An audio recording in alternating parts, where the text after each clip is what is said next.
Stellar Exile Episode 9. Night Watch. Station Operations. This is Ryan Torres beginning night watch shift. All systems nominal. Crew quarters secure. My name is Ryan Torres, and I've been pulling night shifts on Meridian Station for 8 months. It's not the most exciting assignment, monitoring automated systems while the rest of the 12-person crew sleeps, but someone has to do it. The station operates on a 24-hour cycle to maintain crew circadian rhythms, even though day and night are artificial concepts when you're orbiting in the perpetual darkness of space. During night shift, I'm the only conscious person on the entire station. Usually, I don't mind the solitude. After dealing with 11 other personalities crammed into a relatively small space all day, the quiet hours are almost therapeutic. Just me, the gentle hum of life support systems, and the endless star field visible through the observation windows. But tonight feels different. I settle into the command center and begin my routine checks. Environmental systems stable, power grid operating normally, communications array functioning properly, everything exactly as it should be.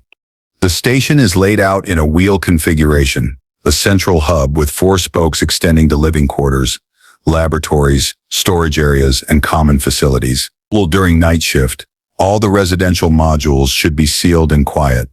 At 23:30, I hear the first sound.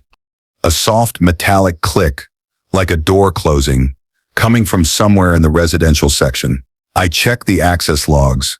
No entries showing any door activity. All crew quarters show sealed status, with occupants inside.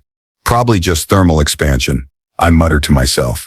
Space stations make all kinds of settling noises as they heat and cool. I return to my monitoring duties, but find myself listening more carefully to the ambient sounds around me. The station's background noise is usually consistent. Air recycling, power systems, the subtle vibration of the rotating sections. But now I'm noticing variations I never paid attention to before. At 0:15, I hear footsteps. Slow, deliberate footsteps moving through the corridor outside the command center. I freeze. Listening intently, all the sound is unmistakable. Misses someone walking on the metal deck plating with the distinctive rhythm of magnetic boots. I check the crew status board. All 12 crew members show as present in their quarters with no movement detected. But I definitely heard someone walking past.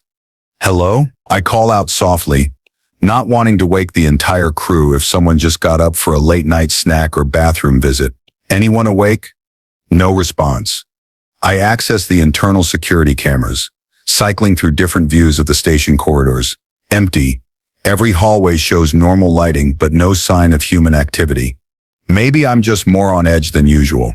Night shifts can play tricks on your mind, especially when you're alone for hours with nothing but automated systems for company. At 45, I hear voices. Muffled conversation coming from the direction of the crew commons area. Too quiet to make out words, but definitely the cadence of people talking.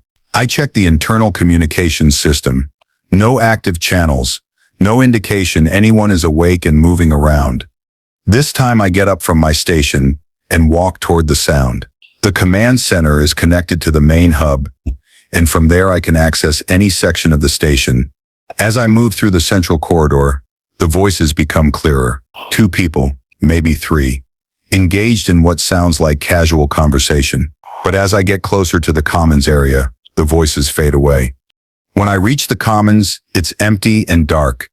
I turn on the lights and look around, tables and chairs in their normal positions. No sign anyone has been here recently. Command, this is Torres. Anyone else awake right now? I try the general comm channel, broadcasting to all crew quarters. Low response. I'm starting to feel uneasy. Isolated space stations can have strange acoustic property. Immense sound traveling through the hull and ventilation systems in unexpected ways. But what I'm hearing sounds like it's coming from inside the station, not from mechanical systems. I return to the command center and immerse myself in routine tasks, trying to ignore the growing sense that something is wrong. Equipment logs, power consumption reports, routine maintenance scheduling, busy work to keep my mind occupied. At 1:30, I hear my name. Ryan. A voice calling softly from somewhere behind me. I spin around, but the command center is empty. I check the commie systems again. No active transmissions. Who's there? My voice echoes in the empty space. The station's background hum seems louder now, almost like breathing. I access the crew manifest and start checking on each person individually. Dr. Martinez in quarters are 1. Juan biosensors show normal sleep patterns. Engineer Chen in quarters are 3, also sleeping normally. Lieutenant Parker in B2 on deep sleep cycle. Every crew member shows as present and accounted for, sleeping peacefully in their assigned quarters. But someone called my name. At 2 o'clock, I decide to do a physical inspection of the crew quarters. Maybe the biosensors are malfunctioning, or someone is moving around without the system detecting it. I start with the nearest residential module. The corridor is dimly lit with night cycle illumination, and all the quarter doors show sealed status. I press my ear to Dr. Martinez's door and listen carefully. Breathing. Slow, steady breathing of someone in deep sleep. I check 3 more quarters. All show the same pattern. People sleeping normally behind sealed doors.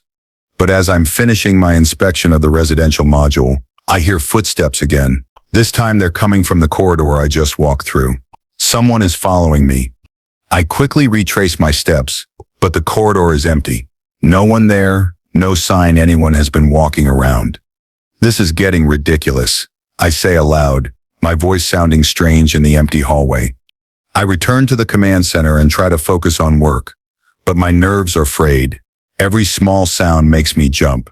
The station's normal creaking and settling noises now seem ominous. At 2:45, the lights in the command center flicker briefly. Power fluctuation, according to the system readouts.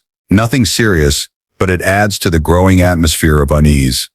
And in that moment of dimmed lighting, I see something move past the observation window. Not outside the station, inside, reflected in the glass, a figure walking through the command center behind me. I turn around immediately. Empty room. Okay, that's it. I access the internal security recordings and start reviewing the footage from the past few hours. What I see on the recordings doesn't match what I experienced. The cameras show me sitting alone in the command center for the entire shift. No sounds, no movement, no figures walking past windows. According to the security system, nothing unusual has happened at all. But I know what I heard. I know what I saw. At 3:15, I try a different approach. Instead of dismissing the strange occurrences, I start documenting them. Timestamps, locations, descriptions of each incident. 23:30, metallic click from residential section. 0:15, footsteps in corridor outside command center. 0:45, Mito voices from commons area. 1:30, someone called my name. 2 o'clock, more footsteps following me during quarters inspection. 2:45, February, reflected in observation window. Looking at the pattern, the incidents are becoming more frequent and more direct. Whatever is happening, it's escalating. At 3:30, I hear music. Soft, melodic humming coming from the laboratory section. It sounds like someone singing quietly while working, but all the lab should be empty during night shift. This time, instead of investigating directly, I access the lab security cameras first. The screens show empty laboratories, with all equipment powered down for the night. But I can still hear the humming. I realize that the security cameras aren't picking up whatever is causing these phenomena. Either the cameras are malfunctioning or something is happening that doesn't register on electronic sensors. At 4 o'clock, I try a direct test. I activate the general alarm system for just a few seconds, long enough to wake the crew but not long enough to cause panic. Within minutes, I receive annoyed communications from several crew members asking why I triggered the alarm. Sorry, false alarm. Thought I detected a minor systems issue. Everything's fine now. But their responses confirm what I suspected. I mean, they were all genuinely asleep in their quarters.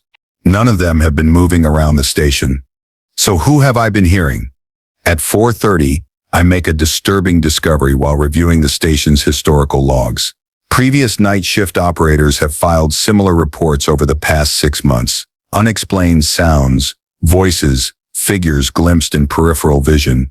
Each operator eventually requested transfer to day shift, citing stress and sleep deprivation. The reports were classified as psychological strain due to isolation and shift work. But what if they weren't hallucinating? What if something is actually happening on this station during night shifts? I dig deeper into the station's history and find something interesting. Meridian Station was constructed using salvaged materials from 3 older stations that were decommissioned for various reasons. Structural components, computer systems, even furniture were recycled to reduce construction costs. One of those stations was Omega-7, which was abandoned after the crew reported persistent unexplained phenomena. Another was Research Station, Delta Prime, evacuated due to what the reports diplomatically call psychological anomalies affecting crew performance. They built this station from haunted materials, I whisper, feeling foolish even as I say it. But it makes a strange kind of sense. If something was affecting the crews of those previous stations, and components from those stations were integrated into Meridian Station, at 5 o'clock, the phenomena reach a new level. I'm sitting in the command center when I hear the sound of typing coming from one of the computer terminals behind me. I turn around and see one of the workstations active, with text appearing on the screen as if someone is working at it. But no one is sitting at the terminal. I approach carefully and read what's being typed. You shouldn't be alone. The station remembers. We're still here. The typing stops as I get closer. I try to interact with the terminal, but it shows no active user session. According to the system logs, no one has accessed that workstation during the night shift. Who are you? I ask the empty air. The typing resumes. Crew of Omega-7. Crew of Delta Prime. Trapped in the materials. Trapped in the systems. I stare at the screen trying to process what I'm seeing. If this is real, if the consciousness or memories of previous crews somehow became embedded in the station's components during the recycling process, what do you want? To be remembered. To not be alone. Night watch is lonely. The terminal goes dark. I check my chronometer, play 15. Less than 3 hours until day shift begins, and the rest of the crew wakes up. The phenomena only seem to manifest during night shift, when I'm alone. At 5:30, I make a decision. Instead of fighting the strange occurrences or trying to rationalize them away, I accept them. Hello, I say to the empty command center. My name is Ryan Torres. I'm the night watch operator. The response comes immediately, not from the terminal this time, but as a whisper in the air circulation system. Hello, Ryan. Are you the crews from Omega-7 and Delta Prime? We are echoes, memories embedded in metal and circuits, consciousness trapped in the materials that built this station. Why do you only appear during night shift? Day shift minds are too busy, too focused on tasks and interactions. Night shift minds are quiet, receptive. You can hear us because you listen to the silence. It's a strange conversation to be having with disembodied voices, but somehow it feels natural. After hours of unexplained phenomena, talking directly with whatever is causing them is almost a relief. Do you mean harm? No, we are lonely. Night watch has always been lonely. We remember the isolation, the long hours alone with systems and stars. We try to provide company. By walking around and making noises, by being present, by sharing the watch. I consider this. If the station is somehow retaining the consciousness or memories of previous crews, they would understand the psychological challenges of night shift work. Maybe their manifestations aren't intended to be frightening. Maybe they're trying to help. Will you talk with me during my shifts? If you wish, night watch is easier with company.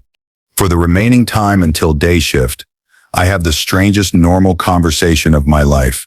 The voices tell me about their experiences on previous stations, share stories about the challenges of space work, even make suggestions about optimizing some of the monitoring procedures. It's like having invisible colleagues who understand exactly what I'm going through. At 8 o'clock, the day shift crew begins stirring, and the voices gradually fade away. The station returns to its normal daytime atmosphere, busy, functional, filled with human activity. Dr. Martinez is the first to arrive in the command center. How was the night shift, Ryan? Everything quiet. I look around the command center, now feeling empty in a different way. Actually, it was pretty interesting. I had some good company. She gives me a puzzled look, but doesn't pursue it. As I prepare to hand over the watch to the day shift crew, I realize that I'm actually looking forward to tonight's shift. For the first time in months, I won't be truly alone during the long night hours. The station remembers its previous crews and they remember what it's like to stand watch in the darkness between stars. Maybe that's not such a bad thing after all. Some ghosts aren't there to haunt you. They're there to keep you company. And in the vast loneliness of space, even the company of echoes is better than being truly alone. Tonight, I'll return to my station, and the night watch will continue. But I won't be standing it alone.